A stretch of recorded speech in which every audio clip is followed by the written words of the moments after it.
जुनैद जमशेद के बच्चों को घर क्यों बेचना पड़ा।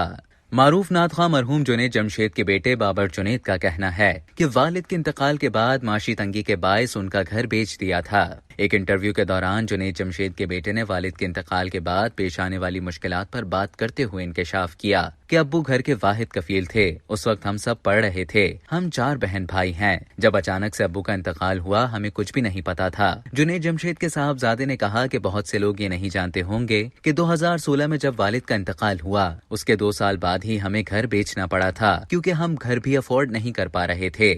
बाबर जुनैद के मुताबिक लोग समझते रहे कि हम अब भी एक खुशगवार जिंदगी गुजार रहे हैं, लेकिन ऐसा नहीं था। कहते हैं कि जब अल्लाह पाक किसी से अपनी मोहब्बत की आजमाइश लेते हैं तो उसे एक इम्तिहान से गुजारते हैं। वालिद के जाने के बाद ऐसे हालात आए कि कोई भी उठकर हमारे घर आ जाता था और कहता था कि जुनैद भाई ने हमसे इतना कर्ज लिया हुआ था। उन्होंने कहा कि लोगों ने आकर ये भी कहा कि उन्होंने हमसे 5 लाख का कर्जा लिया हुआ था, लेकिन हम कर्ज अदा करने के काबिल ही नहीं थे। जब अब्बू का इंतकाल हुआ हमें नहीं पता था कि उनके पैसे या जायदाद कहाँ हैं। हमें सिर्फ वालिद की आउटलेट J. का इल्म था। इसके अलावा हम वालिद की हर ऑर्गेनाइजेशन या किसी भी काम से ला इल्म थे। बाबर ने मजीद बताया कि फिर अल्लाह ने खुद मेरे दिल में बात डाली, जिसके बाद मैंने अब्बू के दोस्तों जिनमें बिलखुसूस साबिक क्रिकेटर सईद अनवर साहब से राब्ता किया और उन्हें बताया कि मैं अल्लाह के रास्ते पर निकलने का ख्वाहिशमंद हूँ, आप मुझे अल्लाह के रास्ते में भेज दें। इसके बाद उन्होंने मुझे 40 दिन अपने साथ रखा और फिर 2018 में मैंने पहली बार चिल्ला काटा।